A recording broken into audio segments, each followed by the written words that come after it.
Hello guys, আশা করি তোমরা সবাই ভালো আছো। আজকে আবার নিয়ে এসেছি নিত্য নতুন ভিডিও। বিবেকানন্দ ব্রাইট ফিউচার একাডেমির তরফ থেকে আমি সুজিত ধারা তোমাদের সামনে এনেছি একটি অত্যন্ত গুরুত্বপূর্ণ বিষয়, সেটা হলো voice change of assertive sentence in English grammar. এই ভয়েস চেঞ্জ ছাড়া ইংলিশ গ্রামার প্রায় অচল। তাহলে এই যে গুরুত্বপূর্ণ বিষয়, সেটা তোমরা মন দিয়ে দেখবে। আজকের ভিডিওটা মন দিয়ে শুনবে, শেষ পর্যন্ত দেখবে, স্কিপ আপ করে যাবে না, তাহলে বুঝতে পারবে না। কারণ এটা না বুঝতে পারলে ইংলিশ গ্রামার শেখা প্রায় অচল। এই যে ইংলিশ গ্রামার, এটা আমরা West Bengal board, CBSE board এবং আইসিএসই বোর্ড, এদের এমনকি কম্পিটিটিভ পরীক্ষা সব ক্ষেত্রেই অত্যন্ত গুরুত্বপূর্ণ বিষয়। এটাকে না বুঝলে চলবে না। তাহলে শুরু করা যাক আজকের ভিডিও। আমরা কি শুরু করছি? Voice change of assertive sentence in English grammar. Voice change of assertive sentence in English grammar. তাহলে যেটা বলছি সেটা হচ্ছে, চ্যানেলে যদি নতুন হয়ে থাকো তাহলে অবশ্যই চ্যানেলটা সাবস্ক্রাইব করে নেবে এবং ভিডিওটা ভালো লাগলে লাইক, শেয়ার ও কমেন্ট করতে ভুলবে না। তাহলে শুরু করা যাক আজকের আলোচনা।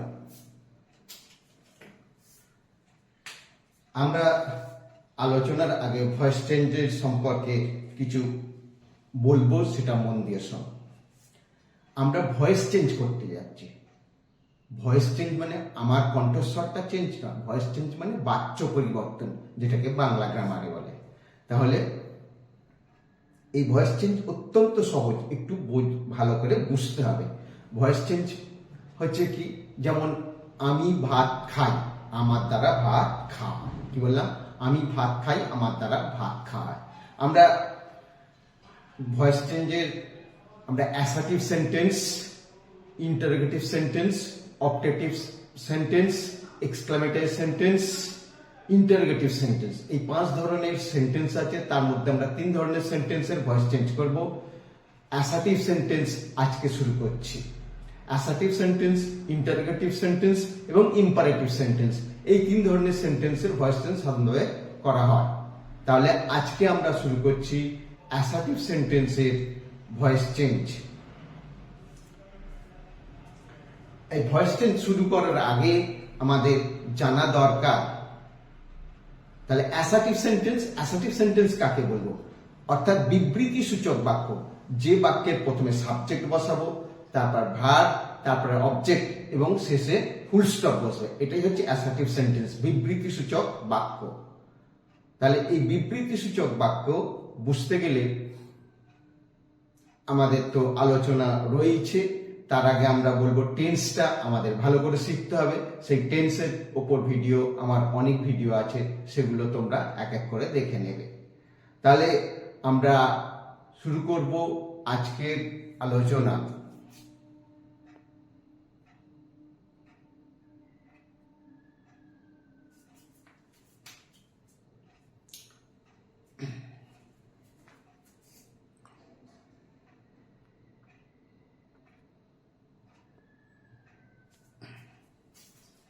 Voice change of assertive sentence in English grammar. তাহলে আমি বললাম অ্যাসার্টিভ সেন্টেন্স কাকে বলে, আমরা বললাম। এরপর আমরা জানবো টেন্স। প্রত্যেকটা টেন্স আমাদের জানতে হবে, জানলে বুঝতে সুবিধে হবে, না হলে একটু অসুবিধে হতে পারে। তাহলে আমরা আগে শুরু করব সাবজেক্ট, ভার্ব, অবজেক্ট। অর্থাৎ এই ভাবে অ্যাসার্টিভ সেন্টেন্স হয়। প্রথমে সাবজেক্ট বসাবো, তারপর ভার্ব, তারপর অবজেক্ট। তাহলে সাবজেক্ট কাকে বলে? অর্থাৎ কর্তা যে কাজ করে, কর্তা, সাবজেক্ট তাকেই বলে। যেমন রাম ভাত খায়, তাহলে কে ভাত খায়? রাম। তাহলে রামটা হলো সাবজেক্ট। ক্রিয়াপদ কি? ভার্ব। অর্থাৎ a verb is a doing word, যে পদের দ্বারা কোনো কিছু কাজ করা বোঝায় তাকে বলা হচ্ছে ভার্ব। আর অবজেক্ট ভালো করে বোঝা দরকার। অবজেক্ট হচ্ছে কি? ক্রিয়াপদকে কি দিয়ে বা কাকে দিয়ে প্রশ্ন করলে যে উত্তর পাওয়া যায় তাকে বলা হচ্ছে অবজেক্ট বা কর্ম। ক্রিয়াপদকে কি দিয়ে বা কাকে দিয়ে প্রশ্ন করলে যে উত্তর পাওয়া যায় তাকে বলা হচ্ছে অবজেক্ট বা কর্ম। এই অবজেক্ট সাধারণভাবে অবজেক্ট থাকতে হবে ভয়েস চেঞ্জের ক্ষেত্রে। আমরা করব মূলত ট্রানজিটিভ ভার্বের ভয়েস চেঞ্জ। ট্রানজিটিভ ভার্ব অর্থাৎ যে ক্রিয়ার কর্ম আছে তাকে বলা হচ্ছে ট্রানজিটিভ ভার্ব, আর যে ক্রিয়ার কর্ম নেই তাকে বলা হচ্ছে ইন্ট্রানজিটিভ ভার্ব। তাহলে ইন্ট্রানজিটিভ ভার্বের আমরা সাধারণভাবে ভয়েস চেঞ্জ করব না। সাধারণভাবে, অসাধারণভাবে বেশ কিছু হতে পারে, ব্যতিক্রম আছে। তাহলে ট্রানজিটিভ ভার্ব হলো কি? সকর্ম ক্রিয়া, যে ক্রিয়া কর্ম আছে। যেমন আমি যদি বলি রাম ভাত খায়, এই ইট ভাত, তাহলে রাম কি খায়?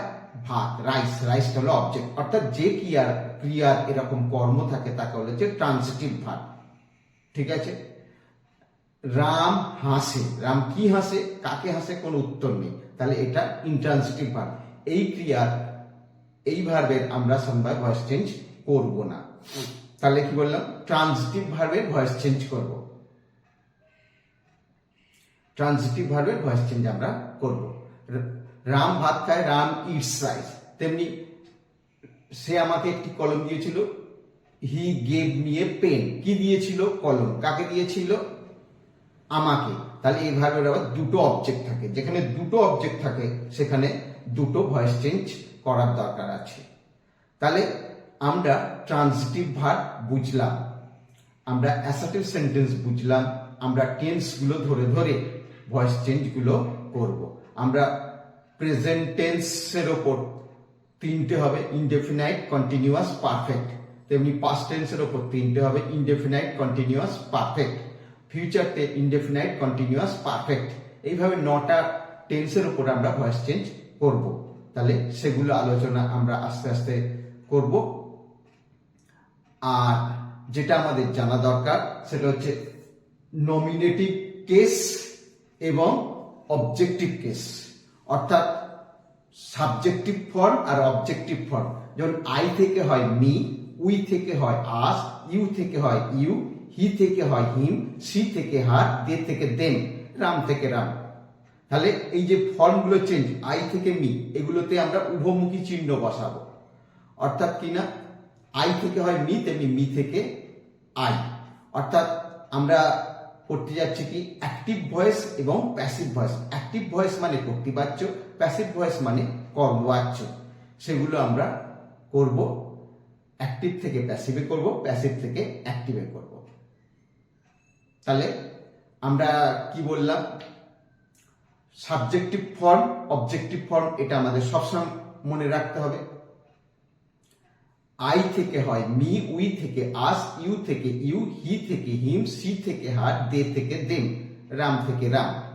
এইভাবে আমরা এগুলো করব।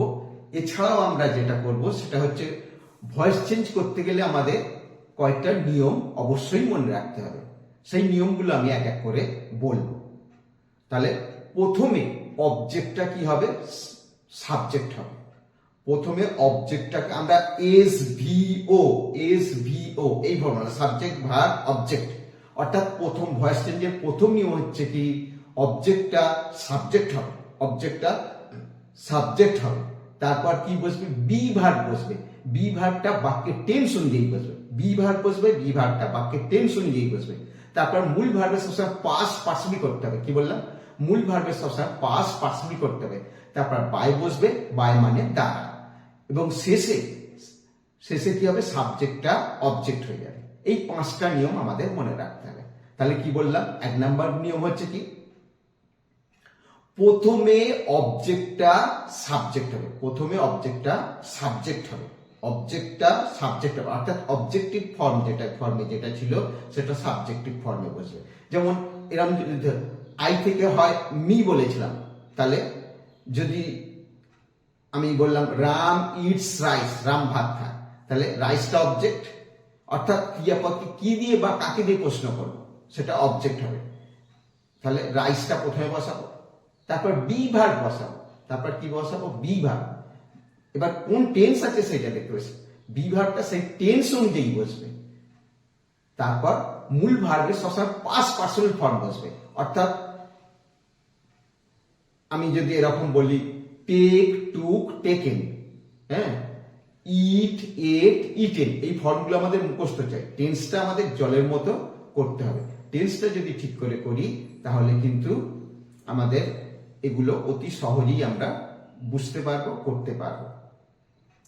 তাহলে বললাম মূল ভার্বের সবসময় পাস্ট পার্সন হবে, অর্থাৎ ডু ডিড ডান, ডান এই ফর্মটা হবে, তারপর বা ইট এট ইটেন, ইটেন এই ফর্মটা হবে।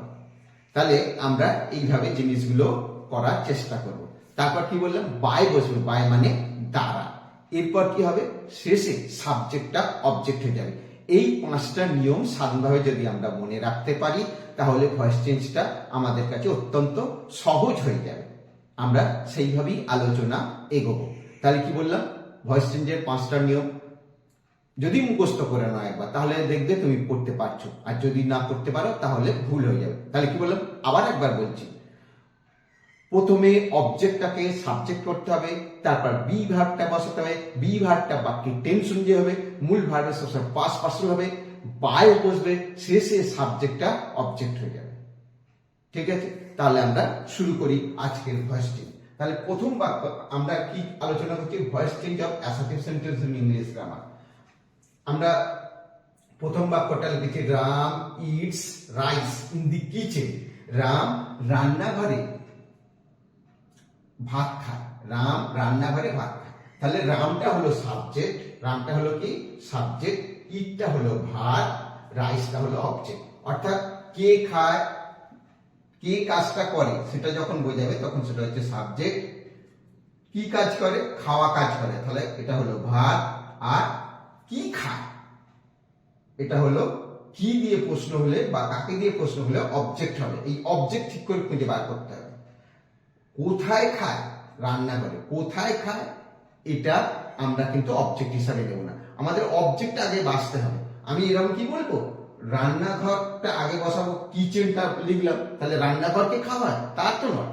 কাকে খাওয়ায়, ভাতকে, তাহলে রাইসটা কোথায় লিখতে হবে। তাহলে Ram eats rice in the kitchen, Ram রান্নাঘরে ভাত খায়। তাহলে প্রথমে লিখলাম কি অবজেক্ট, রাইসটা লিখেছি। তারপর এটা কোন টেন্স, এটা সিম্পল প্রেজেন্ট টেন্স বা প্রেজেন্ট ইনডেফিনাইট। তাহলে প্রেজেন্ট ইনডেফিনাইট টেন্সে কি হয়, বি ভার্বের কোন ফর্ম বসে, এম ইজ আর এর যে কোনো একটা বসবে। তাহলে রাইসের পর এম হবে না, আর হবে না, কি হবে, ইজ হবে। তাহলে ইজ বসালাম। তারপর মূল ভার্বের past person, eat ate eaten, মূল ভার্বের পাস্ট পার্সন। তারপর ইন দি কিচেনটা যেমন আছে রেখে দিলাম, কারণ সেটা তো চেঞ্জ হবে না। বাই কার দ্বারা খাওয়া, রামের দ্বারা। তাহলে Ram eats rice in the kitchen, Ram রান্নাঘরে ভাত খায়। তাহলে রামের দ্বারা রান্নাঘরে ভাত খাওয়া হয়, rice is eaten by Ram in the kitchen লিখতে পারি, অথবা rice is eaten in the kitchen by Ram. তাহলে বোঝা গেল ব্যাপারটা। তাহলে এরকম ভাবেই আমাদের আলোচনা এগোতে হবে। তাহলে আমরা এটা বুঝলাম সিম্পল প্রেজেন্ট টেন্স বা প্রেজেন্ট ইনডেফিনাইট। তাহলে আমরা প্রথমে প্রেজেন্ট টেন্স নিয়ে আলোচনা করব, তারপর পাস্ট টেন্স, শেষে ফিউচার টেন্স নিয়ে আলোচনা করব। এই ব্যাপারটা যদি আমরা বুঝতে পারি তাহলে ভয়েস চেঞ্জটা অত্যন্ত সহজ মনে হবে। তাহলে আমরা আরেকবার বলছি, Ram eats rice in the kitchen, Ram রান্নাঘরে ভাত খায়। তাহলে rice is eaten in the kitchen by Ram. প্রত্যেকটা ক্ষেত্রে ফর্মুলা ধরে ধরে করতে হবে। তাহলে কি আমি প্রথমে বলেছিলাম কি, রাইস অর্থাৎ অবজেক্টটাকে প্রথমে সাবজেক্ট করবো। তাহলে রাইসটা অবজেক্ট ছিল, সেটাকে সাবজেক্ট করলাম। তারপর বি ভার্ব বসালাম, বি ভার্বটা কি বাক্যের টেন্স অনুযায়ী, অর্থাৎ প্রেজেন্ট ইনডেফিনাইট টেন্সে বি ভার্বের ফর্ম এম ইজ আর এর যে কোনো একটা, এখানে সাবজেক্ট অনুযায়ী এটা ইজ হল। তারপর মূল ভার্বের সবসময় পাস্ট পার্সন, মূল ভার্বের কি হবে সবসময় past person. In the kitchen যেমন ছিল তেমনই রেখে দিয়েছি। তারপরে বাই বসবে বলেছিলাম, শেষে সাবজেক্টটা অবজেক্ট, রাম থেকে রামই হয়, আই থেকে হলে মি হতো। তাহলে এভাবে আমরা আলোচনাটা করছি। এরপর আমরা বলবো প্রেজেন্ট কন্টিনিউয়াস টেন্স নিয়ে। প্রেজেন্ট কন্টিনিউয়াস টেন্স নিয়ে অর্থাৎ কি, আমি লিখলাম Ram is eating rice, Ram is eating rice, Ram ভাত খাচ্ছে। বা এটাকে আমি বলতে পারি আই এম ইটিং রাইস, আমি ভাত খাচ্ছি। তাহলে কি হবে, রাইস প্রথমে বসবে, তারপর কন্টিনিউয়াস টেন্সে ইজ বিং বা এম বিং বা আর বিং যে কোনো একটা বসবে। তাহলে rice is being eaten by Ram অথবা বাই মি। আমি ভাত খাচ্ছি বা রাম ভাত খাচ্ছে, তাহলে রাম ইজ ইটিং রাইস। তাহলে প্রথমে কি বসবে, রাইস বসবে, রাইস বসালাম। তারপরে কি বসাবো, বি ভার্ব বসাবো। কন্টিনিউয়াস টেন্সে is being am being are being যে কোনো একটা বসবে। কেন বসবে, কারণ টেন্স অনুযায়ী বলেছি, বি ভার্বটা কি হবে বাক্যে টেন্স অনুযায়ী বসবে। এটা কোন টেন্স? Present continuous tense. তাহলে কন্টিনিউয়াস টেন্সে কি হয়? অ্যামিজার যে কোনো একটা বসে আর ভার্বের সাথে আইএনজি যোগ হবে। কোন ভার্বের সাথে? বলেছি বি ভার্ব। তাহলে রাইস ইজ বিং, মূল ভার্বের সবসময় past person, eaten by Ram. Ram ভাত খাচ্ছে, রামের দ্বারা ভাত খাওয়া হচ্ছে। বোঝা গেল? তারপর আমরা প্রেজেন্ট পারফেক্ট টেন্সের উপর আসছি। কি লিখলাম? Rice has, sorry, Ram has eaten rice. Ram has eaten rice. Ram ভাত খাইয়াছে। তাহলে প্রথমে বসাবো কি? রাইস। রাইস হ্যাজ বিন, এখানে কি হবে? হ্যাজ বিন বা হ্যাভ বিন হবে। Rice has been eaten by Ram. রামের দ্বারা ভাত খাওয়া হইয়াছে। রাম ভাত খাইয়াছে, রামের দ্বারা ভাত খাওয়া হইয়াছে। এই যে বাংলাগুলো আমরা বুঝছি রিজিওনাল ল্যাঙ্গুয়েজে, এইটা কিন্তু আমাদের ভালোভাবে বুঝতে হবে, মনে রাখতে হবে। তাহলে এর প্রয়োগ করে আমরা কিন্তু অনেক কিছু করতে পারি, সমস্ত রাইটিং স্কিল লিখতে পারি। তাহলে কি বললাম? Ram has eaten rice. Ram ভাত খাইয়াছে। তাহলে রাইস প্রথমে বসবে, তারপরে হ্যাজ বিন বা হ্যাভ বিন বসবে। রাইসের পর হ্যাভ বিন হবে না, হ্যাজ বিন হবে। Rice has been eaten by Ram. Ram ভাত খাইয়াছে, রামের দ্বারা ভাত খাওয়া হইয়াছে। আবার যদি বলি সে ভাত খাইয়াছে, হি হ্যাজ ইটেন রাইস। তাহলে rice has been eaten by him. তাহলে প্রেজেন্ট টেন্স আমরা বললাম। আমরা যখন আরো বাক্য করব তখন আমরা বুঝবো ব্যাপারটা কি হচ্ছে। এরপর আমরা লিখছি পাস্ট টেন্স, অর্থাৎ পাস্ট টেন্স দিয়ে আমরা ব্যাপারটা করব। পাস্ট টেন্সে আমি বললাম কি? Ram ate rice. রাম ভাত খেয়েছিল। ইট এর পাস্ট ফর্ম এট, তাহলে এটা পাস্ট ইনডেফিনিট টেন্স করলাম। Past indefinite, Ram ate rice. Ram ভাত খেয়েছিল। তাহলে রামের দ্বারা ভাত খাওয়া হইয়াছিল। তাহলে রাইস প্রথম অবজেক্টটা লিখব। Rice has been eaten by Ram. Rice has been eaten by Ram. রামের দ্বারা ভাত খাওয়া হইয়াছে। কি বললাম? প্রথমে অবজেক্টটা বসাবো। প্রথমে কি? অর্থাৎ রাইসটা অবজেক্ট, রাম হচ্ছে সাবজেক্ট, ইটটা হলো মানে এট, এখানে পাস্ট টেন্স লিখেছি, এট হলো ভার্ব আর রাইসটা হলো অবজেক্ট। তাহলে রাইস প্রথমে বসালো। Is rice, Ram ate rice বলেছি, তাই তো? তাহলে rice was eaten by Ram. Ram ভাত খাইয়াছিল, রামের দ্বারা ভাত খাওয়া হইয়াছিল। বোঝা যাচ্ছে? কোন টেন্সে করছি সেটা খেয়াল রাখতে হবে। রাইস, প্রথমে রাইসটা লিখলাম। এটা কি আছে? এট, মানে খাইয়াছিলাম, পাস্ট টেন্স। তাহলে বি ভার্বটা বসবে। বি ভার্বের কি পাস্ট টেন্সে কি হবে? বা পাস্ট সিম্পল পাস্টে বি ভার্বের ফর্ম ওয়াজ বা ওয়ার। তাহলে রাইস ওয়াজ লিখলাম। মূল verb it, ate, eaten, eaten লিখলাম বাই রাম। রাম ভাত খাইয়াছিল, রামের দ্বারা ভাত খাওয়া হইয়াছিল। এরপরেরটা কি লিখলাম? আমরা করব past continuous tense. Past continuous tense অর্থাৎ Ram was eating rice. Ram ভাত খাইতেছিল বা খাচ্ছিল। তাহলে প্রথমে রাইস লিখব। Rice was being eaten by Ram. এটা কন্টিনিউয়াসে। কন্টিনিউয়াসে প্রেজেন্টে কি হয়েছিল? মানে প্রেজেন্ট কন্টিনিউয়াসে ইজ বিইং বা এম বিইং বা আর বিইং। এটা পাস্ট টেন্স বলে এখানে ওয়াজ বিইং বা আর বিইং হবে। কেন হবে সেটাও বললাম। বি ভার্বের পাস্ট টেন্সে কি রকম ফর্ম হয়? ওয়াজ বয়ার বসে আর ভার্বের সাথে আইএনজি যোগ হয়। আমি বলছি বি ভার্বটাই বাক্যের টেন্স অনুযায়ী হবে। তাহলে ওয়াজ বিইং বা ওয়ার বিইং হবে। তারপর মূল ভার্বের সবসময় past person, eat, ate, eated by Ram. Ram ভাত খাইয়াছিল, রামের দ্বারা ভাত খাওয়া হইয়াছিল।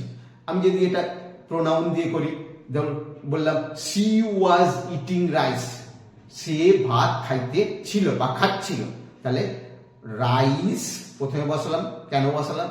কারণ হচ্ছে আমরা বলেছিলাম প্রথমে, অর্থাৎ নিয়মগুলো মনে রাখলেই কিন্তু সহজই হয়ে যাবে। প্রথমে অবজেক্টটাকে সাবজেক্টের ফর্ম, সাবজেক্টিভ ফর্ম করব।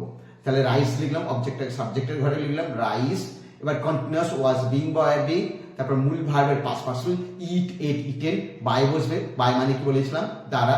তারপর বাই রাম বা by her. She was eating rice, তাহলে rice was being eaten by her. সে ভাত খাইতেছিল, তার দ্বারা ভাত খাওয়া হইতেছিল। এরপর আমরা আসবো পাস্ট পারফেক্ট টেন্স, অর্থাৎ রাম হ্যাড ইটেন রাইস। কি বললাম? Ram had eaten rice. Ram ভাত খাইয়াছিল। তাহলে রাইসটা অবজেক্ট, প্রথমে বসলাম রাইস। হ্যাড থাকলে হ্যাড বিন হবে। কেন হবে? আমি বলেছিলাম পারফেক্ট টেন্সের কি নিয়ম, পাস্ট পারফেক্ট টেন্সের নিয়ম, হ্যাড বসবে আর মূল ভার্বের পাস্ট পার্সন। আর বি ভার্বটা যদি বাক্যের টেন্স অনুযায়ী হয় তাহলে বি ভার্বের পাস্ট পার্সন হবে। বি ভার্বের পাস্ট পার্সন কি, ওয়াজ, বি মানে তিনটে ফর্ম হচ্ছে অ্যামিজা, বি ওয়াজ হয় বিন, তাহলে পাস্ট পার্সন হলো বিন, সেই জন্য হ্যাড বিন হলো। তারপর মূল ভার্বের সবসময় পাস্ট পার্সন, এতে লিখতেই হবে, না লিখলেই ভুল হয়ে যাবে। তাহলে rice had been eaten by Ram, বা যদি বলি আমি ভাত খাইয়েছিলাম, আই হ্যাড ইটেন রাইস, তাহলে rice had been eaten by Ram, অর্থাৎ এখানে কি হবে, হ্যাড বিন। তাহলে রাম ভাত খাইয়েছিল, রামের দ্বারা ভাত খাওয়া হইয়াছিল। এরপরে আমরা ফিউচার টেন্সে আসবো। ফিউচার টেন্সে কি বলবো, এরকম বলছি, Ram will eat rice, Ram will eat rice, Ram ভাত খাইবে, ফিউচারে খাইবে, future independent, Ram will eat rice, Ram ভাত খাইবে। তাহলে প্রথমে বসবে রাইস, অবজেক্টটা প্রথমে সাবজেক্টে আসবে, তাহলে rice will be eaten by Ram, rice will be eaten by Ram, রামের দ্বারা ভাত খাওয়া হইবে, rice will be eaten by Ram. এখানে কি হবে, প্রথম অবজেক্টটা সাবজেক্ট হবে, এবারে ফিউচার ইন্ডিপেন্ডেন্টে শ্যাল বি বা উইল বি বসবে, আর মূল ভার্বের সবসময় পাস্ট পার্সন বাই, শেষে সাবজেক্টটা অবজেক্ট। অর্থাৎ এই নিয়মটা মনে রাখলেই কিন্তু আমরা অত্যন্ত সহজে করতে পারবো। আমাদের নিয়মটা কিন্তু সবসময় মাথায় রাখতে হবে, নিয়মটা মুখস্থ করে নিতে হবে, যদি না করো তাহলে ভুল হয়ে যেতে পারে।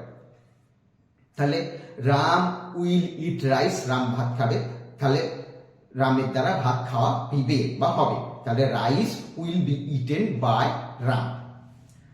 এরপর আমরা future continuous tense. Future continuous টেন্সের ভয়েস চেঞ্জ সাধারণভাবে করা হয় না, যাই হোক এখানে আমরা সেটা বলবো।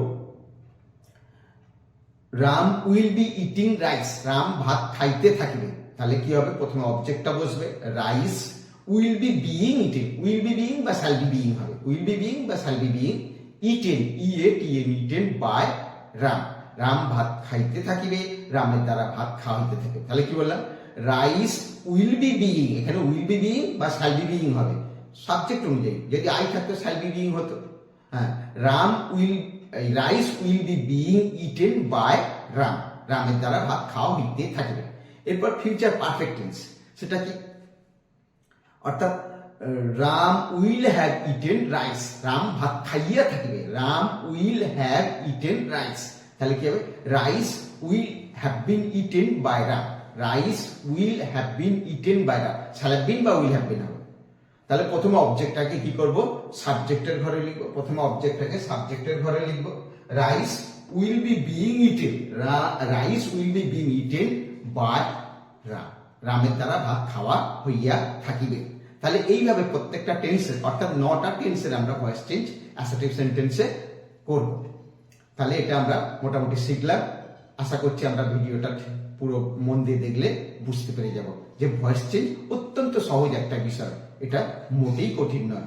তবে যে নিয়মগুলো বলছি, যেভাবে বলছি সেইভাবে যদি করো তাহলে ভয়েস চেঞ্জ আর কখনো ভুল হবে না। তাহলে আমাদের এইখানে একটা খেয়াল রাখতে হবে যে প্রথমে অবজেক্টটাকে সাবজেক্ট করতে, অর্থাৎ অবজেক্ট আমাদের চিনতে হবে। আমি বললাম তাহার মালি বাগানে ফুল তুলছে, তাহলে the gardener is plucking flowers in the garden.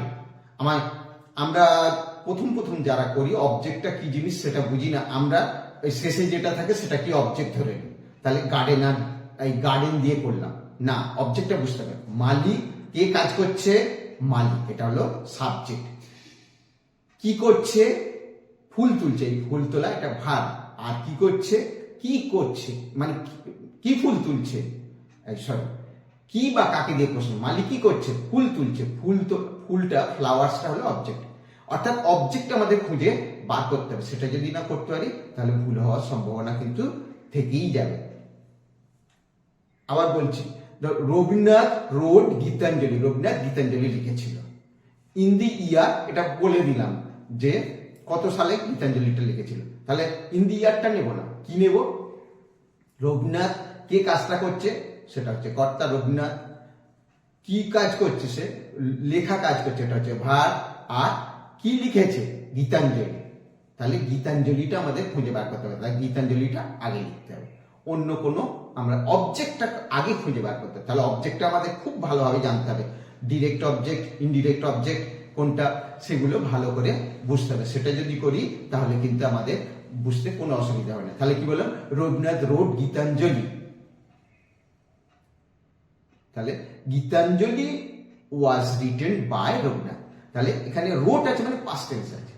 এরপর আমরা অ্যাক্টিভ থেকে যেমন প্যাসিভ করলাম, প্যাসিভ থেকে অ্যাক্টিভ, অর্থাৎ অ্যাক্টিভ ভয়েস মানে হচ্ছে কর্তৃবাচ্য, প্যাসিভ ভয়েস হচ্ছে কর্মবাচ্য। অর্থাৎ রাম ভাত খায়, এটা হলো অ্যাক্টিভ ভয়েস, রামের দ্বারা ভাত খাওয়া, এটা হলো প্যাসিভ ভয়েস। তাহলে অ্যাক্টিভ থেকে প্যাসিভ আমরা এতক্ষণ শিখলাম।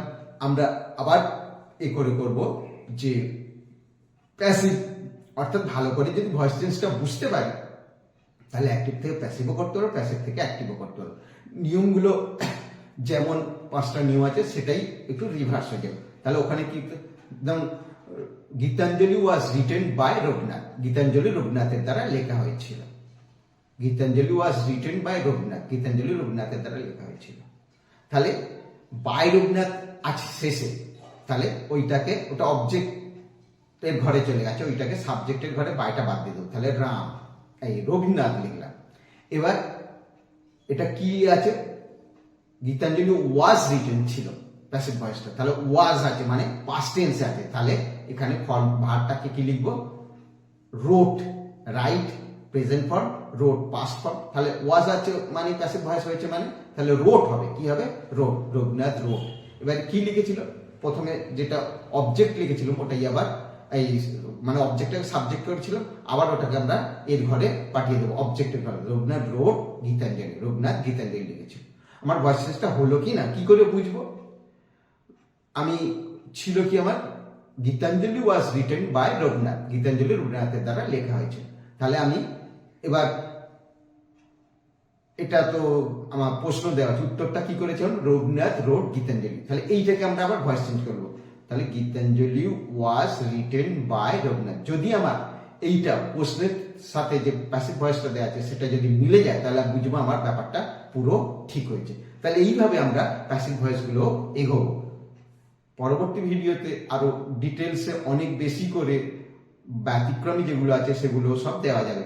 এরপরে আমরা কি মানে ইন্টারোগেটিভ সেন্টেন্স, ইম্পারেটিভ সেন্টেন্সের ওপরও ভিডিও দিয়ে দেব। তাহলে আজকে আমাদের এখানেই আলোচনা শেষ। আমরা একবার সামাপ করে নিই। আমরা তাহলে কি করলাম, আমরা আজকে আমাদের প্রশ্ন ছিল voice change of assertive sentence in English grammar. English গ্রামারের উপর অ্যাসার্টিভ সেন্টেন্সের উপর ভয়েস চেঞ্জ, ইংলিশ গ্রামারে অ্যাসার্টিভ সেন্টেন্সের উপর ভয়েস চেঞ্জ। আমরা বলেছিলাম কি, সাবজেক্টিভ ফর্ম, অবজেক্টিভ ফর্ম আমাদের জেনে নিতে হবে। আই থেকে হয় মি, উই থেকে আস, ইউ থেকে ইউ, হি থেকে হিম, সি থেকে হার, দে থেকে দেম, রাম থেকে রাম, যদু থেকে যদু, এরকম ভাবে। আর কি করেছিলাম, সাবজেক্ট, ভার্ব, অবজেক্ট, এটা জেনেছিলাম। সাবজেক্ট অর্থাৎ কর্তা যে কাজটা করে, ভার্ব কি কাজ করে সেটা ভার্ব, আর কি বা কাকে দিয়ে প্রশ্ন করলে, কি বা কাকে দিয়ে প্রশ্ন করলে অবজেক্ট হবে সেটা খেয়াল রাখতে হবে। এরপর আমরা ভয়েস চেঞ্জের নিয়মগুলো বলেছিলাম। প্রথমে অবজেক্টটা সাবজেক্ট হবে, তারপর বি ভার্ব বসবে, বি ভার্বটা বাক্যের টেন্স অনুযায়ী হবে, মূল ভার্বের সবসময় পাস্ট পার্সেল হবে, তারপর বাই বসবে, শেষে সাবজেক্টটা অবজেক্ট হয়ে যাবে। আর এইভাবে আমরা করেছিলাম 9টা টেন্সের উপর, প্রথমে ইনডেফিনাইট, তারপর কন্টিনিউয়াস, তারপর পারফেক্ট। তাহলে যেমন এটা হলো Ram eats rice in the kitchen, অবজেক্টটাকে খুঁজে বার করতে, অবজেক্ট কোনটা, তাহলে রাইসটা লিখলাম, তারপর এখানে বি ভার্ব লিখবো, বি ভার্বের বাক্যের টেন্স অনুযায়ী হবে, তারপর মূল ভার্বের সবসময় পাস্ট আসবে, তারপরে বাই সাবজেক্টটা, এই মানে অবজেক্ট, হ্যাঁ সাবজেক্টটা অবজেক্ট হয়ে যাবে। তাহলে আশা করি তোমরা ভিডিওটা বুঝতে পেরেছো। যদি না বুঝতে পারো অবশ্যই কমেন্ট বক্সে লিখবে, কিভাবে তোমাদের কি বললে হয় সেটা অবশ্যই অসুবিধাগুলো বলবে, তাহলে আমি সেইভাবে তোমাদের জন্য ভিডিও বানিয়ে দেবো। ওয়ান্স সেকেন্ড আরেকবার বলছি, ভিডিওটা যদি ভালো লেগে থাকে তাহলে অবশ্যই লাইক করবে, শেয়ার করবে এবং কমেন্ট লিখবে। আর যদি চ্যানেলে নতুন হয়ে থাকো তাহলে অবশ্যই সাবস্ক্রাইব করে দেবে। Thank you for the day, best of luck. Vivekananda bright future একাডেমির তরফ থেকে তোমাদের সকলকে শুভেচ্ছা। কামনা করছি। আশা করি তোমরা ভালো থাকবে।